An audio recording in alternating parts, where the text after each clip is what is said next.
Assalamualaikum warahmatullahi wabarakatuh.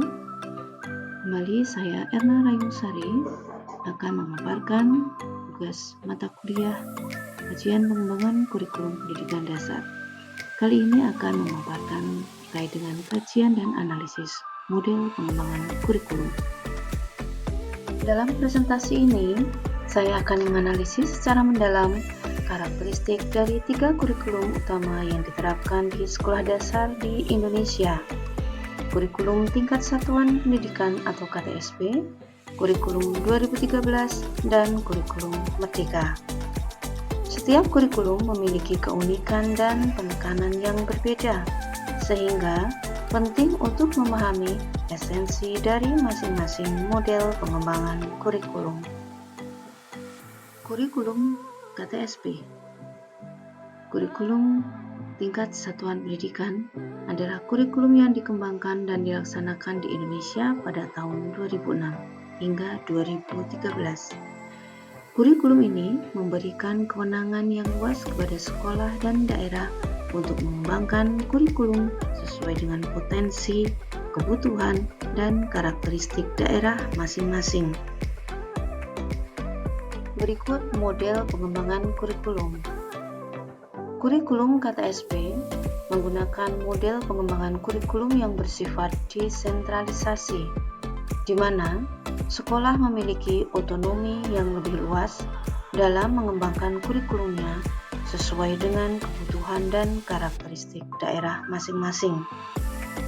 Sedangkan kurikulum 2013 menggunakan model pengembangan kurikulum yang bersifat sentralistik, yaitu pengembangan kurikulum dilakukan oleh pemerintah pusat dan sekolah hanya sekedar mengimplementasikan.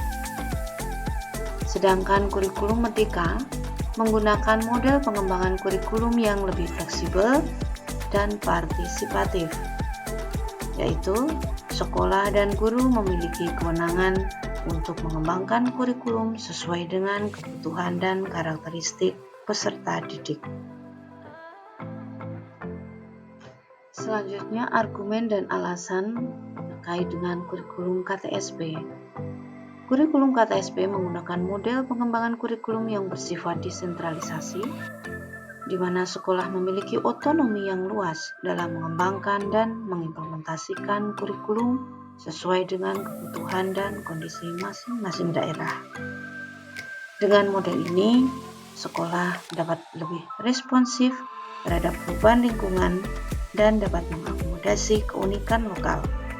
Selain itu, guru juga memiliki fleksibilitas dalam merancang pembelajaran yang sesuai dengan karakteristik siswa. Sedangkan kurikulum 2013 menggunakan model pengembangan kurikulum yang bersifat sentralisasi, di mana pengembangan kurikulum dilakukan oleh pemerintah pusat dengan mengintegrasikan berbagai aspek seperti sikap, pengetahuan, dan keterampilan.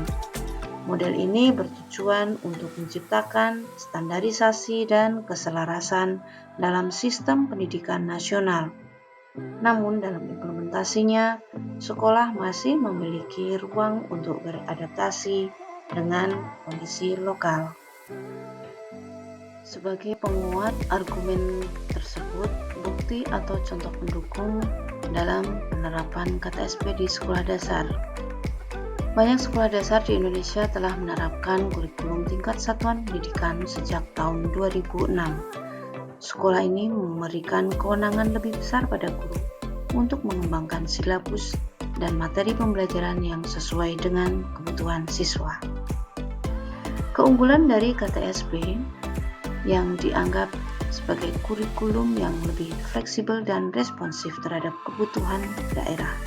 Banyak sekolah berhasil mengembangkan program unggulan seperti pendidikan karakter, kewirausahaan, dan budaya lokal. Namun, terdapat kelemahan dari kurikulum tingkat satuan pendidikan, yaitu dalam penerapan KTSP masih juga menimbulkan tantangan seperti kesulitan guru dalam mengembangkan silabus, keterbatasan sumber belajar, dan kurangnya koordinasi antara sekolah dan dinas pendidikan. Kurikulum 2013 Kurikulum 2013 merupakan kurikulum baru yang diperkenalkan oleh pemerintah Indonesia pada tahun 2013. Kurikulum ini bertujuan untuk meningkatkan kualitas pendidikan di Indonesia dengan fokus pada pengembangan kompetensi siswa.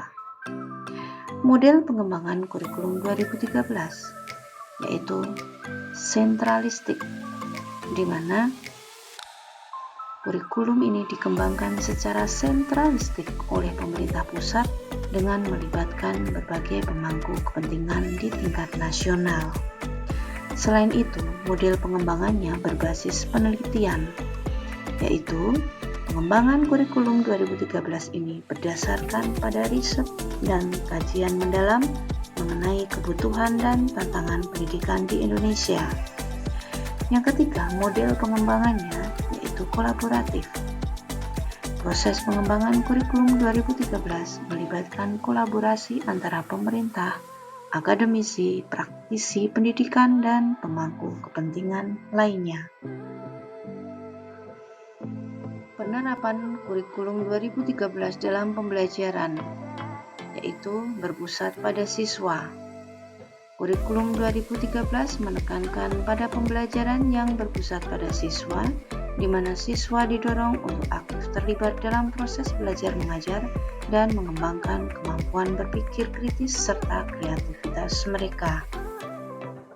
Penekanan pada kompetensi, yaitu bahwa pencapaian kompetensi siswa baik dalam aspek pengetahuan, keterampilan maupun sikap, sehingga lulusan dapat siap menghadapi tantangan masa depan. Selanjutnya, kurikulum 2013 diterapkan secara integratif dan tematik, bahwa pembelajaran tidak lagi terpisah-pisah per mata pelajaran, akan tetapi diintegrasikan melalui tema-tema yang relevan dengan kehidupan siswa. Bukti atau contoh pendukung implementasi kurikulum 2013. Yang pertama, terkait dengan pengintegrasian karakter. Kurikulum 2013 menekankan pada integrasi nilai-nilai karakter dalam setiap pembelajaran. Hal ini dapat terlihat dari adanya muatan karakter seperti religius, nasionalis, mandiri, gotong royong, dan integritas dalam setiap mata pelajaran. Pembelajaran menggunakan pendekatan saintifik. Kurikulum 2013 mengusung pendekatan saintifik yang mendorong siswa untuk mengamati, menanya, mengumpulkan informasi, mengasosiasi, dan mengomunikasikan dalam proses pembelajaran. Salah satu ciri khas kurikulum 2013 adalah tentang penilaian autentik yang menilai kemampuan siswa secara holistik, mencakup aspek pengetahuan, keterampilan, dan sikap. Kurikulum Merdeka di sekolah dasar. Kurikulum Merdeka adalah pendekatan baru dalam pendidikan di Indonesia yang memberikan kebebasan dan fleksibilitas bagi sekolah untuk mendesain kurikulum sesuai dengan kebutuhan dan potensi daerah masing-masing. Ini adalah upaya untuk meningkatkan kualitas pendidikan dan mengembangkan potensi siswa secara optimal. Model pengembangan kurikulum Merdeka menitik beratkan pada 3 hal. Yang pertama, analisis konteks, yaitu mengidentifikasi potensi, kebutuhan, dan tantangan di lingkungan sekolah dan daerah. Yang kedua, perumusan tujuan. Merumuskan tujuan pembelajaran yang selaras dengan kebutuhan daerah dan potensi siswa. Yang ketiga, pengembangan konten, di mana kurikulum Merdeka dalam menyusun materi pembelajaran yang relevan dan bermakna bagi siswa. Argumen dan alasan penggunaan model pengembangan kurikulum Merdeka. Yang pertama, sesuai dengan karakteristik relevansi. Model ini memungkinkan sekolah untuk mengembangkan kurikulum yang sesuai dengan kebutuhan dan potensi daerah, sehingga pembelajaran menjadi lebih bermakna bagi siswa. Yang kedua, fleksibilitas. Kurikulum Merdeka memberikan kebebasan bagi sekolah untuk beradaptasi dengan perkembangan zaman dan kebutuhan lokal, sehingga dapat terus memperbarui konten dan metode pembelajaran.